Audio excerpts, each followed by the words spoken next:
안녕하세요, 이현입니다. 제가 두 번째 회사가 대기업이었는데요. 거기를 퇴사할 때 되게 힘들었던 이유가 그것 때문이었어요. 너무 사원증이 달콤했거든요. 첫 번째 회사가 되게 작은 회사였어서 사원증도 없었고, 그리고 뭐 복지도 없고, 그리고 우리 회사 이름 말하면 아무도 모르고 막 이랬거든요. 근데 말하면 알고, 어디 신세계 백화점 가면 할인되고, 친구들이 명함 달라고 하고, 막 이런 회사 다니는 게 너무 뽕에 취하는 거예요. 그래가지고 거기를 나오는 게 되게 힘들었어요. 근데 제가 그 회사를 그래도 나름 용기 있게 박차고 나올 수 있었던 이유가 딱 이거였어요. 내가 이거를 젊어야 해볼 수 있다. 내가 나이 들면 겁이 나서 못한다. 그래서 이번 콘텐츠는 겁이 그래도 조금 없을 때 미리 해두면 나중에 편안하게 할 수 있는 일들에 대해서 얘기를 해보려고 해요. 그래서 제목을 한 살이라도 어릴 때 해보면 좋은 것들이라고 했는데요. 어리다라는 기준을 저는 겁이 조금 없을 때라고 생각을 합니다. 그래서 여전히 용기가 있는 분이라면 이 일들 언제든 당장 시작하실 수 있다고 생각을 하고요. 그리고 이미 여러분들도 많이 하고 계실 거라고 생각을 해요. 그만큼 우리 삶에서 소중한 일들이 뭐가 있는지 우선 얘기를 해보겠습니다. 첫 번째로는요. 혼자 살아보기.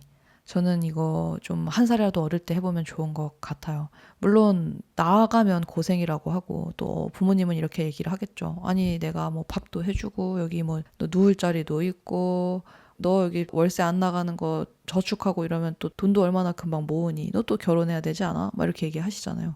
맞는 말이에요. 그리고 저는 이제 불가피하게 고향이 지방이다 보니까 직장이 서울에 있어서 어쩔 수 없이 일찍 자취를 하게 된 케이스인데 저도 그런 생각을 했죠. 나는 왜 서울에서 태어나지 않았나? 나는 왜 혼자 살아야 하나? 근데 이 혼자 살아서 좋은 게 내가 공과금 내고 월세 내고 전기세나 보일러 내는 거 이거 하나하나가 어마어마하게 사람을 어른으로 만들어준다는 생각이 들어요. 그리고 혼자 살다 보면 요리나 빨래를 해주는 사람이 없잖아요. 근데 그거를 직접 하면서 자기가 그냥 한 인간을 부양하는 일을 좀 알게 되거든요. 그게 진짜 건강한 자립심이라고 생각을 해요. 이게 또 월세를 내다 보면 돈이 부족하잖아요. 돈이 부족하니까 더 뭔가 쫄려서 더 열심히 살게 되는 게 있어. 저는 그랬거든요. 이게 같은 월급을 받는데 이제 제가 월급이 180만 원이었단 말이죠. 근데 친구는 엄마랑 같이 살아서 100만 원을 저축하고 저는 그 친구랑 이제 소비를 똑같이 하려고 해도 월세가 이제 50만 원 나가니까 저축을 최대 해도 60만 원인 거예요. 쉽지 않은 거지. 그렇게 하다 보니까 나 이 돈으로는 희망이 없다 해서 부업을 일찍이 알아봤거든요. 이것저것 하다가 그중 하나가 이제 유튜브가 된 거예요. 이게 쫄리면 쫄리는 만큼 우리가 또 다른 방법을 찾게 된다. 그리고 거기서 나 자신을 먹여 살리는 그 책임감. 저는 그게 나중에 가정을 꾸리거나 했을 때도 책임감 있는 어른이 되고 부모가 되는 연습이라고 생각을 하거든요. 동시에 또 혼자 살아보면 좋은 게 혼자 있을 시간이 많다 보니까 자기 자신을 되게 잘 아는 계기가 돼요. 그래서 혼자 살아보는 거 저는 꼭 해보셨으면 좋겠고요. 그리고 이제 두 번째, 혼자 여행하기인데요. 혼자 여행하면 좋은 게 문제 해결 능력이랑 용기가 꽤나 많이 커집니다. 누군가는 여행하는 걸 정말 돈 낭비라고 하고 또 돈 더 많이 벌어서 편하게 여행 가면 좋지 않냐. 그리고 여행이 무슨 로망이냐 이런 얘기 하시는데요. 개인적으로 저는 여행을 많이 좋아하고 그래도 여러 번 가본 사람으로서 여행은 그냥 관광 내지는 가벼운 경험 그리고 자랑하기 위한 수단만은 아니라고 생각하거든요. 가서만 할 수 있는 고유의 경험이 있고요. 그게 저는 문제 해결을 하는 방법이라고 생각을 해요. 신기하게 여행을 가면 항상 뭔가 순탄치 않은 일들이 꼭 생기더라고요. 근데 그게 혼자 갔을 땐 진짜 혼자 해결해야 되잖아요. 뭐 친구랑 갔을 때도 마찬가지긴 한데 혼자 갔을 때 그러면 진짜 난감하거든요. 근데 그런 거를 처리하고 내가 해결하면서 되게 좀 생활력이 강해진다고 해야 되나? 그래서 정말 여행 가서 느끼는 게 머리 쓸 일이 되게 많아요. 우선은 내게 낯선 언어를 사용하게 되는 것도 그렇고, 길을 찾는 것도 그렇고, 또 거기에의 교통수단 같은 건 또 다르잖아요. 문화도 다르고. 그런 것들을 하나하나 해보면서 진짜 몸으로 배우고 느끼는 게 많아요. 특히 저처럼 창작하는 사람들은 뭔가 디자인적으로 훌륭하거나 아름다운 게 많은 나라에 가면 거기서 영감을 되게 많이 얻거든요. 그리고 기준을 국내에서만 보다가 해외 가서 진짜 예쁜 거 보면 일단 사용하는 색깔도 다르고 폰트의 느낌도 다르고 좀 더 넓어진다고 해야 되나? 그 기준이 좀 달라져요. 어쨌든 디자인이나 이런 것들도 그것의 본고장은 유럽이고 이렇잖아요. 근데 그 본고장에서 보고 오는 게 되게 많은 영감이 되거든요. 그래서 이런 거는 나 자신의 경험적으로도 투자 가치가 있다. 그래서 자신의 경험과 세계를 넓혀주는 여행, 또 이걸 혼자 해보는 여행, 저는 해보는 거 너무 중요하다고 생각을 하고요. 그리고 또 이제 중요한 게 세 번째, 좋아하는 운동 만들기. 이거는 체력과 집중력을 키워줍니다. 저 어릴 때 정말 체육을 못했거든요. 그냥 체육이 항상 반에서 30명 있으면 끝에서 5명 안에 들었던 것 같아. 그래서 저는 나는 체육은 진짜 안 맞는 사람일지도 몰라 했거든요. 근데 나중에 건강 망치고 건강을 재건해야겠다 해서 어쩔 수 없이 수영을 시작했는데 이게 너무 잘 맞는 거예요. 근데 그때 알게 된 거지. 학교에서 알려주는 체육은 너무나 좁은 세계라는 걸. 그러니까 제가 그걸 어떻게 느꼈냐면 저는 미술 전공을 했잖아요. 근데 초중고 미술 시간에 배웠던 미술이 진짜 미술이 아닌 거야. 미술은 그렇게 안 해요. 여러분 공감하시잖아요. 수학 좋아해서 수학과 가면 학교 때 했던 입시 수학, 그게 수학이 아니잖아요. 물리도 그렇고 음악도 그렇고 다 마찬가지입니다. 밖에 나와서 내가 좋아하는 운동들 여러 가지 시도해보고 하다 보니까 제가 운동에 생각 외로 소질이 있다는 것도 깨달은 거예요. 근데 그 좋아하는 운동이 있어야 우리가 삶에서 가장 기본이 되고 중요한 건강을 지킬 수가 있거든요. 그래서 좋아하는 운동을 하루라도 어릴 때 빨리 발견을 하고 그것과 시간을 많이 보냈으면 좋겠어요. 그리고 이제 그 다음 네 번째는 문화생활 하기입니다. 이거는 교양과 스타일을 만들어주는데요. 이 문화생활 하기라는 말은 되게 추상적이잖아요. 이거를 그냥 더 나아가서 구체적으로 말씀을 드리자면 책이랑 전시, 영화에는 돈을 하나도 안 아껴도 된다라는 말을 감히 드리고 싶어요. 이게 은근히 비싸거든요. 월급 받는 직장인일 때에도 정말 비싸다는 생각이 들었어요. 특히 뮤지컬은 엄두도 안 났지. 이게 정말 내 월급 대비는 비싼 게 맞거든요. 근데 그냥 이것에 만들어진 히스토리나 이것의 가치에 비해서는 무조건 가성비예요. 이게 진짜 영화값이 예전과 다르게 많이 비싸졌어요. 그래도 영화는 싼 거예요. 그거 만약에 영화가 졸작이었다고 쳐도 그래도 그 안에서 이게 왜 별론지 느낄 수 있는 내가 그 깨달음이 있단 말이에요. 그 깨달음이 그 만 얼마보다 크거든요. 또 책은 뭐 말할 것도 없죠. 저는 책이 진짜 정말 대박이라고 생각하는 게 내가 만나고 싶은 사람들의 얘기를 책에선 진짜 많이 들을 수 있는 거잖아요. 근데 그 사람들 진짜 밖에서 시간 내려면 1시간에 1,000만 원 넘고 이런 사람들이거든요. 저도 책을 써봐서 아는데 기본적으로 저자는 독자한테 굉장히 친절한 스탠스입니다. 그래서 정말 다 말해줘요.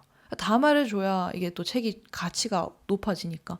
그래서 그 다 말해주는 거를 다 흡수할 수 있다. 근데 그런 책이 15,000원, 16,000원밖에 안 한다. 그래서 이건 정말 너무너무 가성비예요. 전시도 뭐 말할 것도 없고요. 다 그 전시하는 사람들도 진짜 그거에 대해서 얼마나 많이 공부하고 시간 쓰고 했던 것들이에요. 그런 거를 잘 보여주려고 우리에게 딱 선보이는 거잖아요. 근데 그 잘 보여주는 과정 자체도 영감이 돼요. 이렇게 보여줬을 때 이런 게 정말 효과적으로 와닿는구나. 저는 특히나 제가 그림을 그리는 입장이라서 더 그런 것 같은데 배울 게 진짜 많거든요. 여기에는 돈을 아끼지 않아도 된다라고 생각하고 그냥 책을 읽진 않아도 사기라도 하다 보면 그리고 서점이라도 자주 가다 보면 또 영화관도 많이 기웃거리다 보면 그것만으로도 우리가 되게 많은 영감을 얻을 수 있거든요. 교양은 그런 데에서 소근육처럼 커져서 나중에 자기의 코어가 된다고 생각을 해요. 그래서 이런 문화생활 돈 아끼지 않는 거 추천드리고요. 그리고 5번째, 절약과 저축입니다. 방금 돈 아끼지 말라고 했는데요. 그럼에도 불구하고 우리가 절약과 저축에 대해서는 꼭 어릴 때부터 그 감각을 키워봐야 돼요. 왜냐하면 이게 돈에 대해서 우리가 이해를 할 수 있게 해주고요. 본인의 생활력을 키우는데 가장 직결되는 능력이라고 보시면 돼요. 일단은 저는 돈에 대해서 제가 많이 알거나 그렇지는 않아요. 그래도 제가 돈에 대해서 나름 뭐 또래들에게는 얘기할 수 있다고 생각을 하는 게 돈에 대해서 해봐야 되는 그 단추들이 있거든요. 크고 작은 단추들. 그것들을 제가 나름 차근차근 해봤기 때문에 얘기를 드릴 수 있어요. 첫 번째 단추가 뭐냐면요. 1,000만 원 모으는 거예요. 이거는 일찍 시작하고 빨리 해본다면 20대 중반에도 할 수 있다고 생각을 해요. 그리고 그 다음 단추가 1억 모으는 거거든요. 그것도 목표를 너무 보수적으로 잡지는 마세요. 뭐 제가 봤을 땐 30대 초반 정도에 하면 진짜 너무 잘한 거야. 근데 이렇게 1억 모으고 1,000만 원 모으고 이런 것들을 하다 보면 우리가 얻게 된 게 1,000만 원이 아니고 1억이 아니라는 걸 알게 돼요. 그래서 그거를 해봐야 돼. 1,000만 원을 모아보면 돈이라는 게 모일 수 있는 거구나. 그리고 티끌 모아 티끌이 아니라 티끌 모아 1,000만 원이 될 수 있구나. 그리고 1,000만 원은 꽤 많은 가능성을 가진 씨앗이구나. 그래서 이 씨앗을 모아보는 거는 첫 번째 단계에서는 정말 절약과 저축 이거를 할 줄 알아야만 1,000만 원을 모으거든요. 뭐 목돈으로 막 건당 500만 원 막 이렇게 해가지고 돈을 벌 수 있는 사람들이 잘 없잖아요. 그렇기 때문에 그런 것들을 차근차근 모아봐야 돈의 귀함을 알고요. 그래야 나중에 돈을 벌어도 돈을 함부로 쓰지 않게 돼요. 그리고 그게 돈이 새어나가지 않게 되는 단단한 돈그릇이 된다고 생각하거든요. 돈의 단단한 그릇, 그리고 돈을 내가 통제할 수 있는 능력이 없으면 많이 버는 능력이 소용이 없어요. 그래서 복권 당첨된 사람들이 나중엔 결국 자기 삶으로 돌아간다라는 게 그릇이 다져지지 않아서 그렇거든요. 근데 절약과 저축을 하면은 나의 그 돈에 대한 능력치 이런 게 단단해지고 근육이 단단해져요. 그리고 제가 아까 말했던 1억을 모아보면 그땐 알게 되죠. 돈 2억, 3억, 10억 이런 거는 내가 저축으로 모으는 게 아니구나. 그때부터는 정말 투자에 대해서도 공부하게 되는 거고 돈이라는 게 어떻게 커지는지도 알게 되는 거죠. 그러니까 저도 이제 개념만 알고 있고 연습을 해보는 중인데요. 돈은요, 거래를 하면 할수록 많이 커지는 거거든요. 그렇다면 내가 돈을 어떻게 거래할 수 있는가? 그건 내 능력일 수도 있고요. 그리고 부동산이든 주식이든 그런 투자, 매물이 있는 거래일 수도 있고 어쨌거나 거래를 거쳐야 돈이 커진다라는 거를 1억이 생기면 알게 돼요. 왜냐? 1억이 막상 생기면 이걸로 할 수 있는 게 또 별로 없다는 생각이 또 들거든요. 물론 다양하게 있다고 하지만 내가 사고 싶은 거 사려면 정말 턱없이 부족하다는 생각이 들고요. 그리고 이렇게 해도 안 돼? 라는 생각이 드는데 거기에서 우리가 깨달음을 얻는 거죠. 그 다음을 해야 되는구나. 그 다음이 저는 이제 투자라고 생각하는데 어쨌거나 이건 좀 뒤의 이야기고 절약과 저축을 해서 그릇이 단단한 사람이 그 다음도 생각할 수 있다라는 얘기 드리고 싶었어요. 그리고 6번째, 컴플렉스 극복해보기. 이거를 꼭 해보셨으면 좋겠어요. 이거는 자기의 자존감을 높이는 동시에 삶의 질을 개선해 주거든요. 저는 그런 생각이 들어요. 어떤 습관 하나가 삶 전체를 망치기도 한다는 걸요. 근데 그거 하나만 해결돼도 또 삶이 반대로 되게 좋아지고 되게 괜찮은 사람이 되기도 해요. 그래서 우리가 갖고 있는 여러 가지 능력 중에 잘하는 게 있고 못하는 게 있잖아요. 그걸 다 잘할 필요는 없다고 생각하는데요. 치명적으로 못하는 거는 한 중간 정도로 보완만 해줘도 삶이 어느 정도는 윤택해진다. 이 말씀을 좀 드리고 싶었어요. 저는 어떤 것들이 이제 저의 발목을 잡았냐면 제가 공감 능력이 조금 많이 부족할 때가 있거든요. 그러다 보니까 사람들에게 상처 주는 말을 하거나 그렇게 해서 약간 일을 그르치는 경우가 있는 거예요. 근데 이게 정말 치명적인 거예요. 누군가는 가끔 이거가 얼마나 잘못된 건지 모르고 나는 뭐 공감 능력이 없어서 글쎄 네가 하는 거 잘 모르겠는데 이런 식으로 그거를 자랑 혹은 쿨함으로 생각하는 사람이 있는데 저는 그걸 저의 약점이라고 생각을 했어요. 이게 누군가에게 정말 상처가 되고 그러면 내가 소중하게 생각한 사람을 잃을 수도 있고 동시에 내가 잘하고 싶었던 일이 이 감정적으로 교류가 안 돼서 그 일을 망치게 되고 이런 게 좀 많았어요. 근데 이걸 깨닫고 뭔가 내가 이해 안 되는, 공감 안 되는 상황이 딱 있을 때 천천히 그냥 멈추고 시간을 들여서 공감해 보려고 노력을 했거든요. 그리고 물어봤어요. 따지듯이 묻는 게 아니라 이거는 왜 그렇다고 생각을 하셨죠? 왜 이렇게 말씀을 하셨죠? 하니까 다들 그 이유를 말해주면서 제가 거기에 대해서 그때는 공감을 하면서 납득을 하면서 일이 원활하게 풀리는 거예요. 그래서 이 사소한 거 하나를 깨닫고 정말 많은 것들을 할 수 있게 되었고 많은 사람들과 더 어우러지게 되었거든요. 그러니까 자기의 컴플렉스들 그게 뭐 여러 가지가 될 수 있잖아요. 근데 그런 것들을 하나씩 극복해 보면 그거를 극복할 수 있다라는 것 자체로도 내게 큰 용기가 되더라고요. 그리고 이제 마지막으로 제가 항상 영상에서 말하는 건데요. 자기 스타일 찾기입니다. 근데 외모나 패션에서 왜 외적으로 이렇게 나의 스타일을 찾는 게 중요하냐. 이게 나다운 나로 사는 방법을 알려주거든요. 저는 패션이라는 게 사실 단순히 사람들에게 잘 보이거나 꾸미기 위한 그런 거라고 생각하지 않아요. 패션은 내가 어떤 사람입니다 라고 말하는 그 수단이에요. 그래서 우리가 옷을 보면 그 사람이 어떤 일을 하는지도 알고 어떤 걸 좋아하는지도 알고 어떤 말을 할지도 알잖아요. 그렇기 때문에 옷을 잘 입으려면 그걸 먼저 알아야 돼요. 내가 어떤 일을 하는 사람이지? 어떤 말을 하고 싶지? 어떤 게 나의 메시지지? 그래서 옷을 잘 입으려고 노력하다 보면 나를 더 이해하게 되거든요. 그리고 저는 그게 건강한 자아가 되는데 되게 큰 도움이 된다고 생각을 해요. 그리고 자기 스타일이 있으면 사람들이 더 많이 나를 이해해주고 존중해줍니다. 왜냐하면 이게 스타일이 파악이 안 되는 사람이 딱 그런 느낌이에요. 뭐 먹을래? 아무거나. 이런 느낌이에요. 근데 뭐 먹을래? 아, 저는 마라탕 좋아하고요. 샌드위치 좋아하고요. 그리고 건강한 백반 같은 것도 좋아요. 라고 하면은 그 사람한테 할 수 있는 게 정해지잖아요. 그래서 이게 내가 어떤 사람인지를 먼저 말하면 사람들이 나한테 맞춰주는 걸 조금 더 하기가 쉬워지거든요.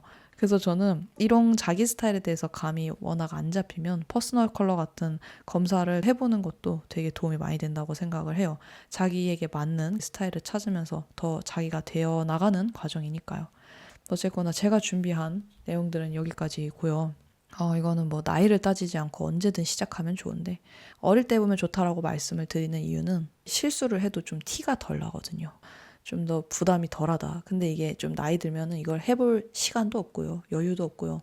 이걸 간섭하는 사람이 많아집니다. 그래서 남 눈치 덜 볼 때 좀 더 자유롭게 시도해보면 좋을 것 같다라는 그런 생각이 들어서 이 영상을 만들었고요. 도움이 되셨으면 좋겠어요. 저희는 다음 영상에서 또 만납시다. 안녕.